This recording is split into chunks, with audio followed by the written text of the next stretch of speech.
Now we're going to make our door panel actually open up or toggle that door. So to do that, we're going to need to add in a script to our door panel, or our door toggle panel, that activator script that I'd been mentioning before. Let's open that up and take a quick peek. I've got my door panel toggle, or door toggle panel, I'm never going to get those words right, with the control panel and the preview child underneath it. These are actually inverted. The preview one should be visible and not the regular one. That was just from when I was testing it. So I think I'll switch that back. And then what we're going to do is create a script that will go right on to this placed version. This is the placed one. Let's add the dash place. In fact, I'm going to rename this door toggle panel dash placed. And then I'm going to copy everything before the placed and put that right here on the preview, so that it's just a little bit clearer. So what we're going to do is add in an activatable script to our placed door toggle panel. We need to create an activatable script though, so we'll go to the activatable folder, right click, choose create, and choose C# script. And I said activatable, it's an activator that I want to create. Did it not create my script? Huh, didn't actually create the script. That's okay. I'm going to go into activatable and we'll just start coding right in here. This is one of the ways that I like to make scripts, and if Unity is going to give me some problems and not want to create a script for me, I'll just go right in here and make it do it. So I'll go public class activator and make it a mono behavior. We'll select the activator, alt enter, and choose move to activator.cs. So we get a new file, zoom that in, and let's just go double check in Unity. We should now have our activator in that same folder as the activatable file. The reason I use that one is because it's going to put it in the same folder as that file. We've got our activator script here, and now it's time to hook it up. So what does an activator script really need to do? Well, I said I wanted to call it from our inspectable and tell it to activate all of the nearby things. So it probably just needs to activate all of the nearby things, or all of the things. Let's keep it generic though and just make it activate for now. So make a public void activate method. And in this method, the first thing I'll do is just find all of the activatable objects. So I'll say var all activatables, if I can spell it right, equals find objects of type activatable. Get them all, and then we'll just loop through them all. So say for each var activatable, if I can get that spelled right again, in all activatables, activatable dot toggle. Now toggle is a method on there, right? Yep. Making sure my autocomplete didn't correct. Oh, it was my typo there. Activatable. There we go. Let's copy the correct one. Oh, it's the missing S. Find objects of type. I had singularized it instead of pluralized it. Happens all the time, so if that happens to you, don't worry. Just always look at those. Whenever you have find object or get object, look for the S's.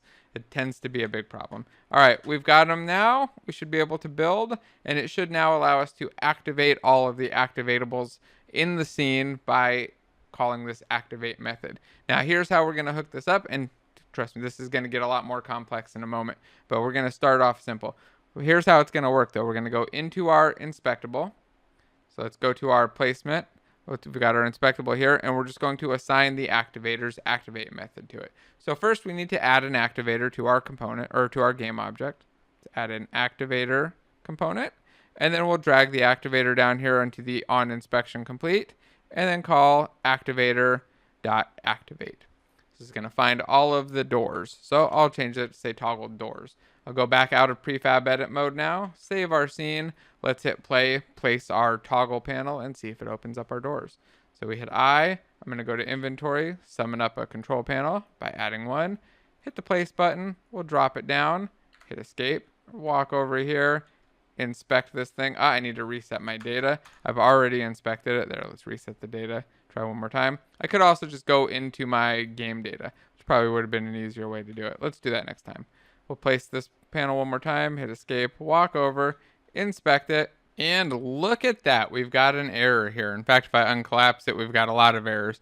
Get an error every frame that I hold the button down. Let's take a look at what that error is and see what's going on and how we can address this. We'll open it up, and if you look right here, let's just go back in. It kind of lost the line number. Line 70 of inspectable is where it says we're at. There we go. Double clicked and it got us to it.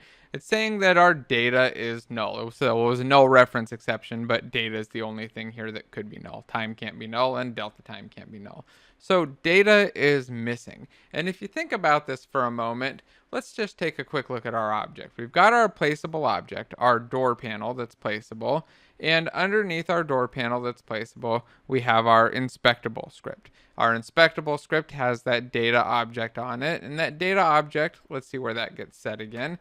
If you look down here in bind, it's actually set in the bind method. This happens when we create something or when we start, or really it just happens when we load up our game and when we save our game. Our inspectables don't really support dynamic placement yet. They're only bound, let's find the place, from our inspection manager, which is called from loading the game. So when we start a new game or when we go back into and reload a game, that's pretty much the only time that we bind up our inspectables and set that data. Luckily, it's not a difficult thing to address. What we need to do is make sure that our inspectables bind to data when they're created if they're not already bound up. So we'll go to the inspectable script, and right below our awake, let's just add a void start. Inside of here, we'll say if our data is null. So if we're not bound, then we'll tell our manager, our inspection manager, to bind us. And we'll just call inspection manager.bind and pass in this. Now, our bind method doesn't take a list of inspectable datas, but if we zoom in here a little bit, let's get rid of these lines down below. If we zoom in, we see that this part right here actually could just be a bind method that calls into a single inspectable. This is the part where we bind a single inspectable. Here we bind a collection of them, we loop through them, and then we bind a single one. So I'm going to take this little chunk of code from 27 to 33, everything inside of my for loop, Control-Shift-R, hit extract method, and let's call this bind. Now I need to save off my list of datas because if I want to call this later, I'm not going to have this list of datas to pass in. So let's cache that right here. I'll say underscore datas equals datas. When we first do the bind, we'll hit Alt Enter and generate a field for it. It should give us a static list right here at the top. Got a static list of datas.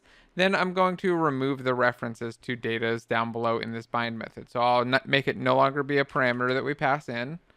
I'll make it no longer be a parameter that we accept. And then we'll just add the underscore and use our static field. There we go. We've got a bind method. If I make this public, I should now be able to call that from my inspectable, and the data will bind up automatically at runtime. So as we go through, remember in our awake method of game persist, let's see. Oh, actually it's in our start here. We'll have to make sure that, let's see. Yes, because this is in our start, we actually need to go to our inspectable, make this an enumerator. There we go. And then we'll make it yield return null. We'll just make it delay one frame. Let's add in a missing using statement there. We need the using system.collections. So we get our enumerator, and then that should work. Now, theoretically, if you don't put in that yield return null, it might work. Half the time it might work, half the time it might not work.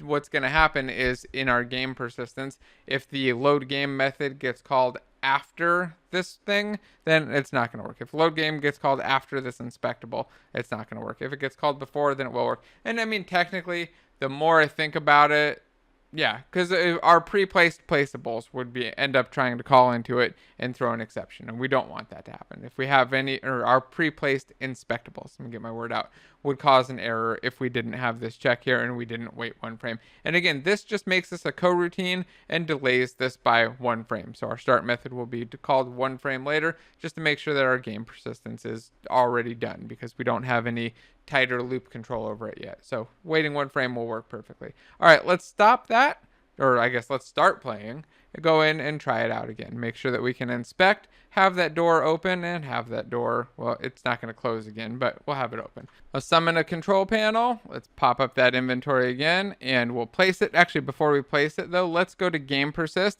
and take a look at our inspectable data. Right now, the data for this panel is already set to be completely inspected. I'm going to set that down to a 0 and then place it. Otherwise, it's going to automatically instantly open up that door. All right, I'll remove my inventory window. Let's walk up to it and hit E to inspect, and look at that, it opens right up. I can't close it again because our inspectables don't have a way to re-inspect them and make it fire off again or reset that data. And to be honest, inspectables don't seem like the perfect way to fire these things off, right? Right now it's a nice placeholder because we can walk up, we can hit E and make our activatable trigger.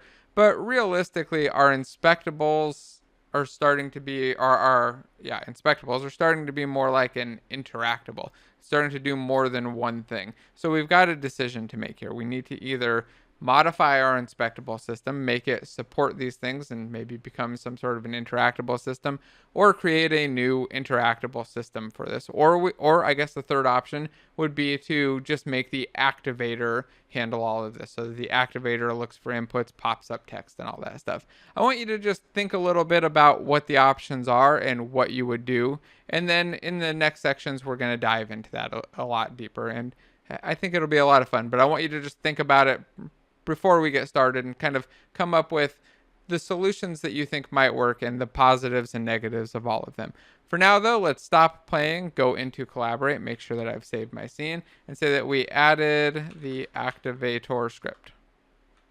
Activator script. There we go. I had my mouse over it, and we'll check all and publish.